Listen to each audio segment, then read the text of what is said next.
Hello everyone, donor রান্নাঘরে তোমাদের সবাইকে স্বাগত জানাচ্ছি। আজকে আমি তোমাদের সঙ্গে শেয়ার করতে চলেছি চিকেন কাবাবের রেসিপি। কাবাব অনেক রকমভাবে বানানো যায়, তো আজকে আমি তোমাদের সঙ্গে শেয়ার করব চিকেন রেশমি কাবাব। আর এটা আমি কোনো রকম তন্দুর বা ওটিজি বা গ্রিল কোনো কিছুই ব্যবহার করব না, এটা আমি বানাবো নর্মাল গ্যাস ওভেনে। তো তোমরা অবশ্যই আমার এই রেসিপিটা পুরো দেখো আর ট্রাই করে আমাকে কমেন্টে জানিও কেমন হয়েছে। আর এই ভিডিওটা যদি তোমাদের ভালো লাগে, ভিডিওটাকে অবশ্যই একটা লাইক করো, শেয়ার করো তোমার ফ্রেন্ডস আর ফ্যামিলিতে, আর আমার চ্যানেলটাকে সাবস্ক্রাইব করতে ভুলো না।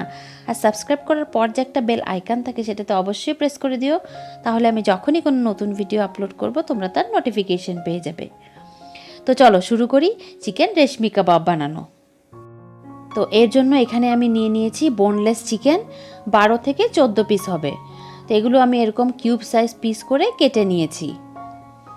আর চিকেনগুলোকে কিন্তু আমি পুরো জল ছড়িয়ে নিয়েছি, একটুকু জল নেই, ভালো করে চেপে চেপে আমি একদম জল ছেঁকে নিয়েছি। তো এবার আমি করব এটাকে ম্যারিনেট। তো এর জন্য প্রথমে আমাকে একটা পেস্ট তৈরি করতে হবে।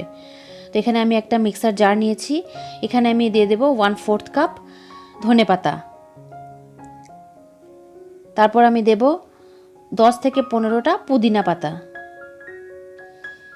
এবার দিচ্ছি 2টো কাঁচা লঙ্কা, ঝালটা তোমরা তোমাদের ইচ্ছে মতো কম বেশি করতে পারো।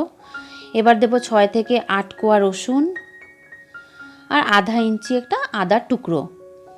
আবার এখানে আমি দিচ্ছি 1 টিস্পুন লেবুর রস। আমি দুবার দিচ্ছি কারণ আধা আধা করে উঠেছে।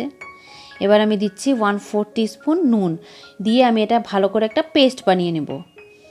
দেখতে পাচ্ছ আমার পেস্ট তৈরি। এবার আমি এই পেস্টটা চিকেনের মধ্যে দিয়ে দেব,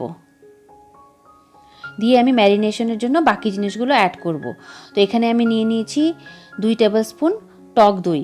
এই দইটাকে আমি একটা মাসলিন ক্লথে অনেকক্ষণ ঝুলিয়ে রেখেছিলাম যাতে এর এক্সট্রা জলগুলো বের হয়ে যায়। দইটা কিন্তু খুব শুকনো লাগবে আমাদের, তোমরা দেখতেই পাচ্ছ ভিডিওতে একদম শুকনো। এবার আমি এতে দেব গুঁড়ো দুধ 2 টেবিল স্পুন। গুঁড়ো দুধটা কিন্তু খুব ইম্পর্ট্যান্ট একটা ইনগ্রিডিয়েন্ট এই রেশমি কাবাবের, তোমরা কিন্তু স্কিপ করো না। এবার আমি দিচ্ছি পরিমাণ মতো নুন, ভালো করে মিশিয়ে নেব। আর খুব কম জিনিস লাগে এতে, একদমই কম ইনগ্রিডিয়েন্টসে রেশমি কাবাব তৈরি হয়ে যায়। আর এটাকে আমি হাত দিয়ে ভালো করে মেশাবো। আর এখানে আমার একটু চিনি অ্যাড করার ছিল, আমি ভুলে গেছি। তো এবার আমি অ্যাড করে দিচ্ছি 1/2 টিস্পুন চিনি। ভালো করে মিশিয়ে নেব। এটা মিশিয়ে আমি এটা মিনিমাম 1 ঘন্টা ঢেকে রেখে দেবো এটা ম্যারিনেট হওয়ার জন্য। কম করে এটাকে 1 ঘন্টা রাখতেই হবে, আর তোমরা যদি বেশি চাও তো বেশিও রাখতে পারো। আমার 1 ঘন্টা হয়ে গেছে ম্যারিনেশন করা। তো এবার আমি চিকেনগুলোকে রেডি করে নেব ফ্রাই করার জন্য। তো এবার প্রথমে আমি অ্যাড করব 1 টিস্পুন তেল। আর তেলটা আমি পরে অ্যাড করছি, কারণ আগেই যদি তেলটা অ্যাড করে দিতাম তাহলে ম্যারিনেশনের প্রসেস অনেক স্লো হয়ে যেত। এই জন্য তেলটা আমরা পরেই অ্যাড করব। আর এখানে আমি কিছু স্কিউয়ার্স নিয়েছি, জলে ভিজিয়ে রেখেছিলাম। এগুলোতে আমি একটা একটা করে চিকেন এভাবে গেঁথে দেব। অনেক বেশি কাটবো না, 3-4টে করে আমি এগুলোতে গাঁথবো, কারণ বেশি হয়ে গেলে তখন ভালো করে ভাজা হবে না। দেখতে পাচ্ছ এভাবে আমি গেঁথে নেব সবগুলো চিকেনকে।